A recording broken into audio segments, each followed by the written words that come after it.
Olá, pessoal, tudo bem? Vamos aqui de novo.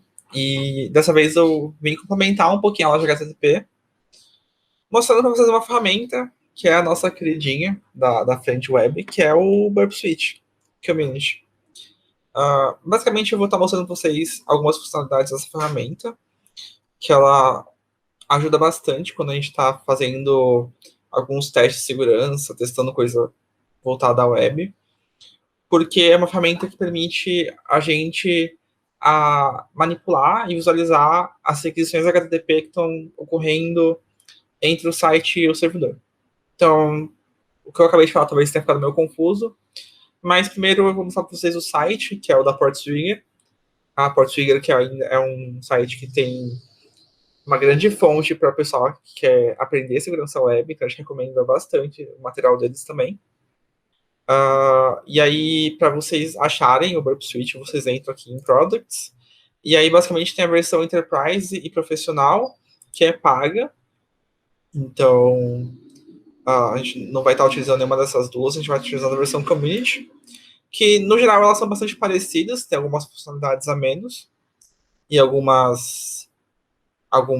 pouco de performance capado, né, para meio que forçar a gente a usar a versão paga, né? Mas para o ping, para os SHAOs principalmente, eu recomendaria que você estivesse utilizando essa ferramenta, principalmente nos desafios que são de dificuldade média e alta, porque vocês vão estar vendo que essa ferramenta vai ajudar vocês a ter um controle maior de manipulação mesmo com o site que vocês vão estar utilizando nos SHAOs. Então, chega de conversa. Tá. Eu vou estar mostrando para vocês as ferramentas, então vou estar abrindo aqui o meu Burp Suite. E, bom, vou esperar aqui ele carregar. Bom, essa é a tela inicial do Burp Suite. Como a gente está utilizando a versão Community, as outras opções elas estão desabilitadas. Mas geralmente, projetos temporários são mais suficientes para a gente brincar. E aqui são mais parte de configuração. Então, só dá um start aqui e espera ele carregar. Para instalar, eu não vou estar mostrando a instalação aqui, mas vai depender muito se você está usando Windows ou Linux. O Windows eu sei que é Next to Next, se não me engano. E no Linux você baixa um arquivo .sh, então basta você abrir no terminal, dar permissão para ele ser executável e executar. E o Burp Suite ele roda em Java, então eu não lembro se você precisa ter o Java instalado já, mas eu sei que tem alguns tutoriais na internet que você consegue aprender a baixar. Bom, vamos lá. Essa aqui é a tela inicial, e na versão Community ela é meio que um baque, se você nunca mexeu no Burp, porque ela tem bastante informação. Então eu vou tentar fazer um walkthrough aqui com vocês, mostrando algumas funcionalidades que eu mais utilizo. E a primeira coisa que eu vou falar é que isso aqui é propaganda, para você comprar o profissional, então você pode fechar, e aqui já fica uma aba mais limpa. E o dashboard é a página inicial. Na versão Community, eu não utilizo tanto essa tela, porque basicamente a função dela é que na versão paga você tem um scan automatizado. E como na versão Community a gente não tem, essa tela fica meio que subutilizada. Mas eu já vou para a parte mais importante do Burp, que seria o proxy. Para quem não sabe o que é um proxy, pensa que você tem aqui um lado A e um lado B, você tem mensagens passando aqui no meio, e um proxy você pode pensar como alguma coisa intermediária ali no meio. Então, o Burp Suite atua como um proxy entre seu navegador e o servidor do site que você está conectando. Então, quando as mensagens HTTP passarem, você vai conseguir visualizar elas utilizando o Burp Suite. Então, você pode estar perguntando, mas o browser tem aquela aba de redes que você mostrou na última aula. Tipo, você tem, só que o Burp ele vai te dar outras ferramentas que vão ser muito mais interessantes do que só você ficar navegando pela aba de redes. Então, a primeira coisa que você quer fazer quando você abre o Burp é vir aqui em Proxy, que é a funcionalidade de proxy dele, e abrir o browser que vem configurado, que é um Chromium modificado. E aí você precisa mexer por esse browser para garantir que as mensagens vão ser interceptadas. Então, por exemplo, se eu entrar aqui no site icmccanesh.icmc.usp.br, eu der um Enter, ele vai ficar em loop infinito, e aí você fala, meu Deus, quebrei as coisas. Você não quebrou. O que acontece é que o proxy ele intercepta as requisições. Então, eu enviei uma mensagem HTTP e o proxy ele brecou essa mensagem aqui. Então eu consigo ver da mesma forma como sei para vocês na aula passada. E aí, qual que é a vantagem do burp? Eu consigo editar. Então, por exemplo, aqui eu posso, por exemplo, vir aqui e modificar o path e dar um forward. E aí ele vai começar a interceptar várias requisições, uma atrás da outra. E aí eu tenho as ações aqui, eu posso, por exemplo, pedir para ele dar um forward, que é tipo, prosseguir com a mensagem do servidor. Dropar vai fazer a mensagem ser cancelada, então ela não vai ser enviada para o servidor, e o browser provavelmente vai ter algum tipo de erro, se for uma página principal. E basicamente a função do proxy é essa, eu consigo ficar vendo as mensagens. Então, tipo, entre ficar mexendo na rede, no utilitário de redes, se você vai ter que trabalhar realmente em cima das requisições, eu recomendo você utilizarem o Burp Suite. E eu posso desligar a interceptação, então ele vai parar de interceptar e eu consigo navegar aqui como se fosse um browser normalmente. Ok. Então, isso aqui é o top, é o principal do Burp Suite. Aqui eu consigo ver um histórico HTTP, então, outra comparação com o utilitário de redes é que aquele utilizar a aba de redes no navegador, se você navega de uma página para outra, toda aquela aba é perdida. Ela sempre se recarrega conforme você vai navegando. Aqui não. Aqui, o que eu mexer no Burp, e enquanto eu tiver com ele aberto, ele vai mostrar as requisições. Eu consigo, por exemplo, ordená-las por aqui. Se eu visitar, por exemplo, outro site, por exemplo, do ICMC, só o do ICMC e não o do Ganesh, ele vai manter o histórico também. Então, se eu entrar aqui no finalzinho, eu mantenho o histórico de outros sites também. Por isso que eu recomendo que vocês não fiquem abrindo YouTube e outras coisas que você não esteja interessado em analisar no browser do Burp Suite, porque vai poluir seu histórico. E aqui tem proxy de WebSocket, mas como a gente não entra em WebSocket aqui no Ping, porque é um tema mais complexo, a gente deixa em aberto por aqui, para quem souber que é WebSocket brincar também. Mas isso aqui é o que eu acho que é interessante vocês saberem mexer. E, minha opinião, a Burp ele tem bastante opção e você aprende brincando, então vai de vocês virem aqui e ficarem navegando e vendo o que acontece, os status. Bom, aí basicamente como é que o Burp funciona? Cada aba deles aqui em cima é uma funcionalidade. Eu vou mostrar primeiro a Target. A Target, ela meio que enumera os sites que você visitou. Como vocês podem ver, eu entrei só em 2 sites no Burp, né? Eu entrei no Ganesh e no Ganesh CMC. Só que ele mostrou outras coisas aqui. Provavelmente porque os sites do Ganesh ou o site do CMC requisitam conteúdo de outras URLs. Então, provavelmente o stats.g deve ser alguma coisa de propaganda, ou o Google Analytics, por exemplo, deve estar puxando algum JavaScript do Analytics. Deixa eu dar uma olhada aqui, por exemplo. Eu consigo olhar aqui pela URL, por exemplo, que ele está fazendo algumas requisições para o Google Analytics. Provavelmente questão de controle mesmo, o pessoal lá ou do Ganesh ou do CMC, para ver quantos acessos teve. E aí tem um escopo, que é basicamente eu consigo dizer para o Burp quais são os sites que eu realmente estou interessado em analisar. Por exemplo, eu só visitei 2 sites. Aqui apareceu a requisição de um monte de site. Mas eu quero só ver o do Ganesh. Então eu posso clicar com o lado direito aqui e adicionar no escopo. E aí aqui no proxy, por exemplo, posso filtrar, que eu quero ver apenas requisições que foram enviadas para aquilo que está no meu escopo. O que está fora do meu escopo eu peço para ele filtrar, não é do meu interesse. E aí essa é a função do target, é meio que você ajudar o Burp a entender quais requisições você quer de fato que sejam interceptadas.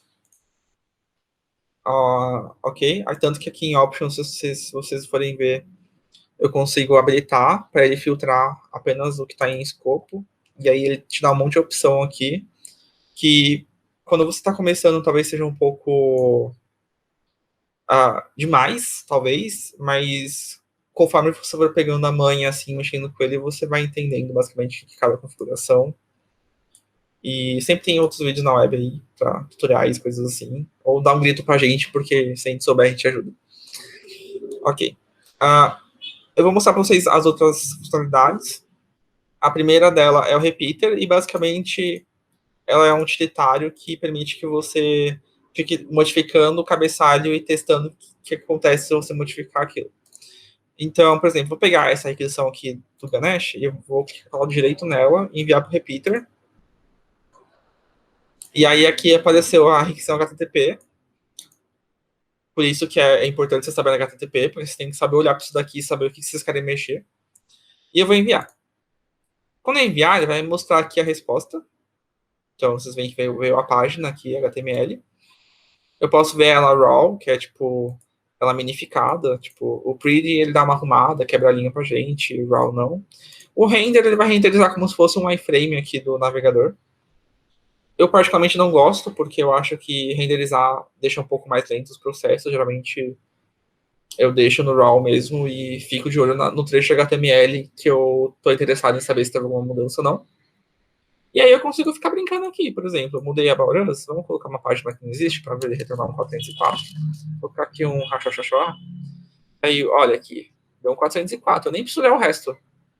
Por isso que é importante a gente saber os métodos e as respostas. Porque eu nem preciso olhar o resto. Tipo, eu coloquei um PF aqui que eu sei que não existe, e ele me deu um 404, e aí, por exemplo, se tivesse dado um erro 500, 401, eu saberia que eu coloquei um PF de uma página que eu não deveria estar mexendo. Eu consigo brincar. Eu consigo, por exemplo. É que nesse caso aqui eu peguei uma requisição que não tem cookie nem nada. Mas eu poderia, por exemplo, ficar testando mudar os cookies por aqui. Eu conseguiria ficar testando mudar os parâmetros. Eu vou fazer um teste. Eu vou vir aqui no formulário de contato. Por favor, não reproduzam isso para não notar o e-mail do Ganesh. Eu vou colocar aqui um e-mail.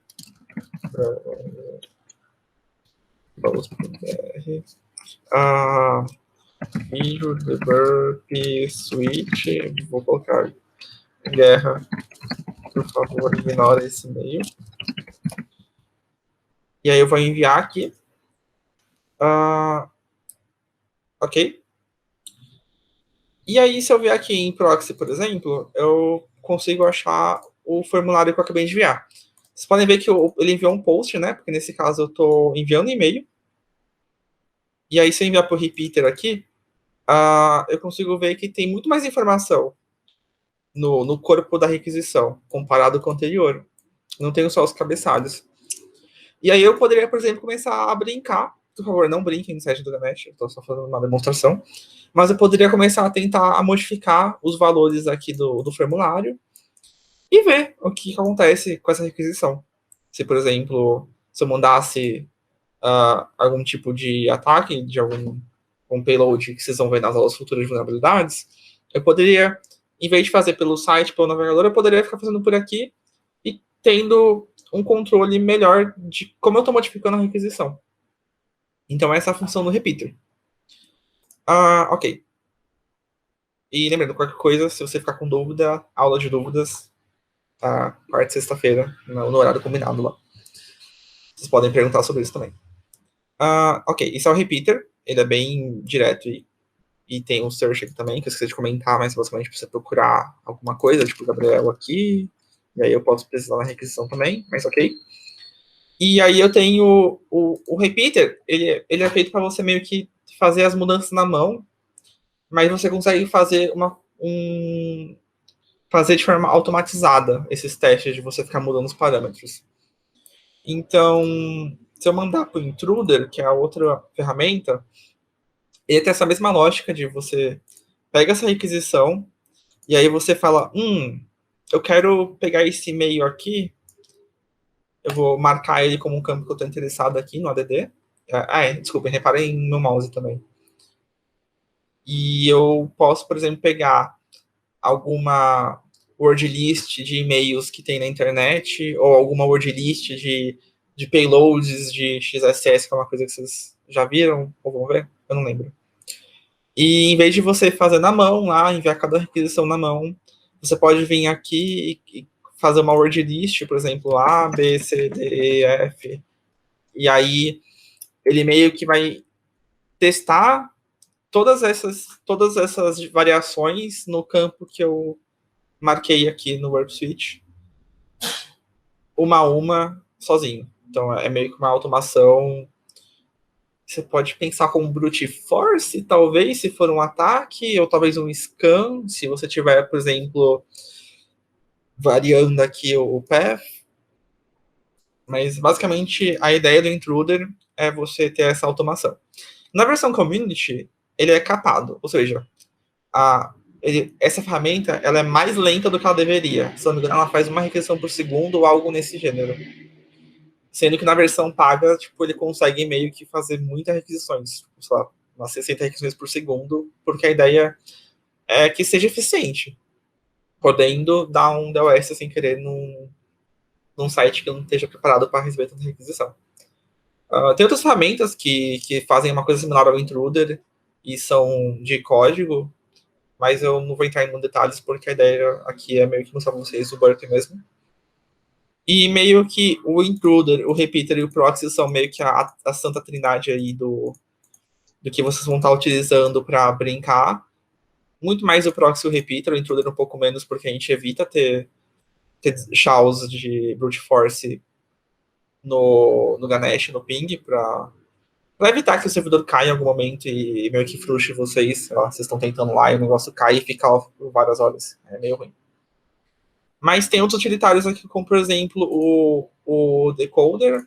Então, o Decoder é interessante porque se você vê uma string que está URL encoded ou base 64, você consegue utilizar o próprio burp em vez de ter que abrir um site ou alguma coisa do tipo. Então, tipo, só se eu ficar lá, tem uns caracteres aleatórios aqui, eu consigo, por exemplo, encodar ele para URL encode, e aí eu posso decodar ele de volta para plain text, posso decodificar ele de URL encode, então ele volta para o formato original.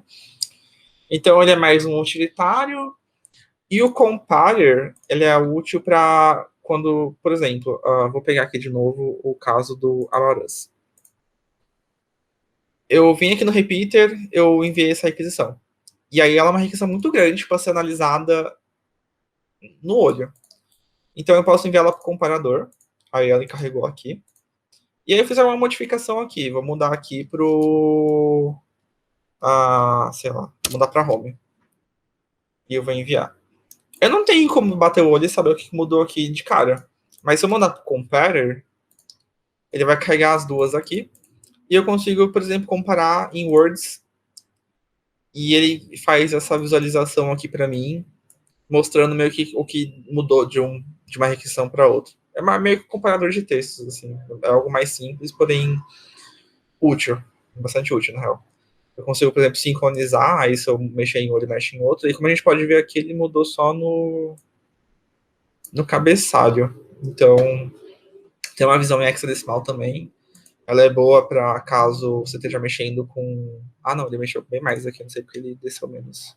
Ok. Mas